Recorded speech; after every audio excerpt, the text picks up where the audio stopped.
In the heart of Europe, where the land reaches for the heavens, stand the Swiss Alps. These are not mere mountains but colossal monuments of time, sculpted by glaciers and weathered by millennia. For centuries they have stood as silent sentinels, their snow-capped crowns piercing the clouds, their formidable slopes guarding secrets of the Earth's deep history. They have inspired awe, fear, and an insatiable curiosity in all who have gazed upon them, from the earliest settlers in the valleys below to the modern adventurer seeking to understand their majesty. Here, in this kingdom of rock and ice, human ambition has met its greatest test. We are drawn to these heights, compelled by a force we can barely articulate, a desire to touch the sky, to stand where few have stood before, and to see the world from a perspective reserved for the eagles. Each peak is not just a geological formation, it's a living legend, an embodiment of human spirit, and a canvas for stories etched in ice, stone, and sky. These are tales of courage and discovery, of heartbreaking loss and unparalleled triumph. Join me as we journey to 6 of Switzerland's most legendary peaks. We will explore the forces that shape them and listen to the human stories that echo from their faces.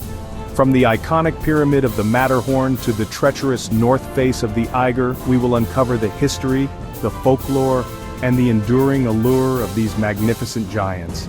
This is a story of our planet's power, and of the human heart's relentless quest for the sublime. Our journey begins with perhaps the most recognizable mountain silhouette on Earth, the Matterhorn. A solitary four-faced pyramid, it rises with an almost architectural perfection from the surrounding glaciers. For generations it was considered utterly unconquerable, a defiant fang of rock that taunted mountaineers with its sheer, unforgiving walls. Its very presence seemed to challenge the limits of human capability, a silent declaration that some parts of the natural world were meant to remain untouched, untrodden by human feet. In 1865 this perception was shattered. Two rival teams, one led by the Englishman Edward Whymper and the other by the Italian Jean-Antoine Carrel, raced to be the first to its summit. Whymper's party, ascending from the Swiss side, achieved the impossible on July 14th. They stood victorious on the summit, a moment of supreme triumph that had been years in the making. But their elation was tragically short-lived. The mountain that had granted them glory would exact a terrible price for their audacity. During the descent, a slip by one climber sent 4 of the 7-man team plummeting down the north face to their deaths. The rope between them snapped, a cruel twist of fate that saved Whymper and the 2 Taugwalder guides, but forever stained the victory with sorrow. The tragedy sent shockwaves across Europe, transforming the Matterhorn overnight from a symbol of aspiration into a monument of human fragility. Yet it did not deter those who followed. It only deepened the mountain's legend, ensuring that all who now attempt its sharp ridges do so with a profound respect for its power. We travel now to the Bernese Alps, to a mountain that holds a darker, more ominous reputation, the Eiger. While its summit had been reached, its true challenge, its most formidable secret, lay hidden in the perpetual shadow of its north face, the Mordwand. A colossal concave wall of crumbling rock and treacherous ice fields, it stretches nearly 1,800 meters vertically into the sky. It is a place where the weather can turn in an instant, and where falling rock and ice are a constant, deadly threat. It was here in the 1930s that a new, desperate chapter of alpinism was written. The Mordwand became an obsession, a stage for a grim and often fatal theater of nationalistic ambition. German and Austrian climbers in particular saw its conquest as a matter of supreme honor, but the mountain was unforgiving. Attempt after attempt ended in disaster, earning the face its chilling moniker, the Mordwand, or Murder Wall. Stories of climbers freezing to death, sometimes in full view of tourists watching through telescopes from the valley below, cemented its terrifying legend. The most infamous of these early tragedies was the 1936 attempt by Tony Kurtz and his team. Caught in a storm, they perished one by one, with Kurz himself dying from exposure just meters from his would-be rescuers. His final words a heartbreaking, "I can't go on anymore." The wall was finally conquered in 1938, but its reputation endures. Even today, with modern equipment, the Eiger's north face remains one of the most serious and dangerous climbs in the Alps. A vertical battleground where skill, luck, and the mountain's unpredictable moods decide one's fate.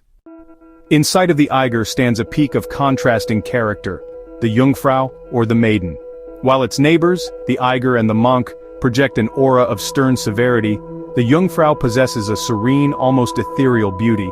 Its sweeping glaciers and gracefully draped snowfields give it an appearance of purity and untouchability. It is a mountain that inspires not so much a desire to conquer, but a feeling of profound reverence, as if one is in the presence of something sacred and ancient. This sense of mystique is woven into the fabric of local folklore. One legend tells of the Jungfrau as a beautiful maiden, protected from the advances of the brutish Ogre, the Eiger, by the watchful monk, the Monch, who stands eternally between them. Another tale speaks of a hidden valley within the mountain's heart, a sanctuary where the souls of the pure are said to dwell. These stories imbue the landscape with a narrative quality, transforming the geological formations into characters in a timeless alpine drama. Unlike the raw, exposed challenges of its neighbors, the Jungfrau summit became accessible to the wider world in 1912 with the completion of the Jungfrau Railway. This marvel of engineering tunnels through the heart of the Eiger and Monch to emerge at the Jungfraujoch, the top of Europe.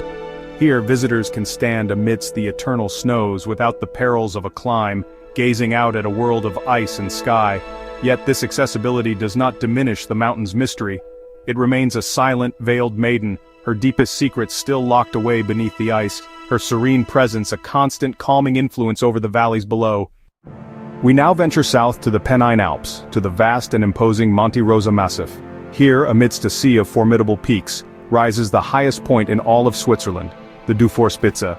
At 4,634 meters, it is a place of thin air and immense scale, a monarch ruling over a kingdom of glaciers. Its ascent is not just a climb but a pilgrimage to the rooftop of the nation, a journey that demands exceptional endurance and skill in navigating the complex, crevasse-ridden glaciers that guard its flanks. The peak is named in honor of Guillaume-Henri Dufour, a Swiss general and cartographer who led the Dufour Map project, a groundbreaking topographical survey of Switzerland in the 19th century. It was this work that first established the mountain's true height and preeminence. Naming the highest point after him was a fitting tribute to a man who dedicated his life to measuring and understanding the very land he served. The name itself blends national pride, the spirit of scientific exploration, and the raw challenge of mountaineering. The first ascent in 1855, led by a large party including Charles Hudson, who would later perish on the Matterhorn, was a landmark achievement. It was an expedition driven by scientific curiosity as much as by the thrill of the climb. Today, the Dufourspitze remains a coveted prize for alpinists. Reaching its summit offers a panorama of unparalleled grandeur, with the iconic spire of the Matterhorn visible in the distance.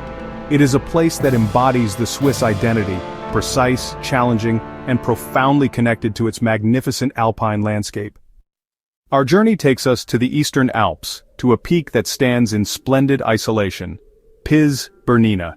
It is the only mountain in this region to exceed 4,000 meters, making it the undisputed sovereign of the Engadine. Unlike the crowded peaks of the Bernese Oberland or the Pennine Alps, the Bernina Massif has a wilder, more remote character. Its glaciers, like the vast Morteratsch, are powerful rivers of ice that have carved deep, dramatic valleys, creating a landscape of raw, elemental power. The story of Piz Bernina is one of meticulous discovery. For a long time, its complex ridges and multiple subpeaks confused early surveyors. It was the English mountaineer and cartographer Johann Coes who, in 1850, finally made the first ascent, driven by a desire to resolve the geographical uncertainty and to stand on the highest point of this immense massif. His solitary and determined exploration laid the groundwork for the detailed mapping of this entire region, opening it up to both scientists and future generations of climbers. Today, Piz Bernina is a crucial bellwether for climate science. Its glaciers, meticulously studied for over a century, provide some of the clearest and most alarming evidence of a warming planet. The retreat of the Morteratsch and Piz glaciers is a visible, tangible story of environmental change, told in moraine deposits and melting ice. Climbing Piz Bernina, especially via its famous Biancograt, a stunningly sharp and exposed snow ridge, is to traverse a landscape that is both timelessly beautiful and fragilely ephemeral, a poignant reminder of what we stand to lose. For our final summit, we return to the Pennine Alps, to a mountain that, while less famous than the Matterhorn, is held in even higher esteem by many purists of the sport, the Weisshorn. Viewed from the north, it presents a perfectly symmetrical, three-ridged pyramid of brilliant white snow and dark rock, a vision of almost intimidating perfection. It is a mountain that demands respect, not through a history of media-fueled tragedies but through its sheer, uncompromising technical difficulty. The Weisshorn has no easy way to its summit. Each of its three main ridges, the east, north and west, presents a long, serious and exposed climb that tests the full range of an alpinist's skills. There are no cable cars, no railways, no shortcuts.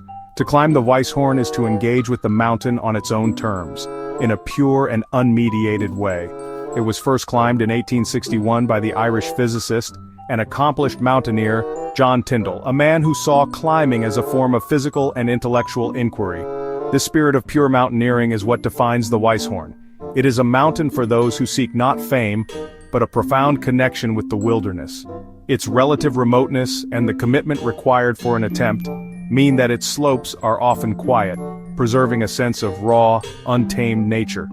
The Weisshorn stands as a testament to the idea that the greatest rewards are often found not in the conquest of a summit, but in the challenge, the solitude, and the humbling experience of moving through such a magnificent and demanding environment.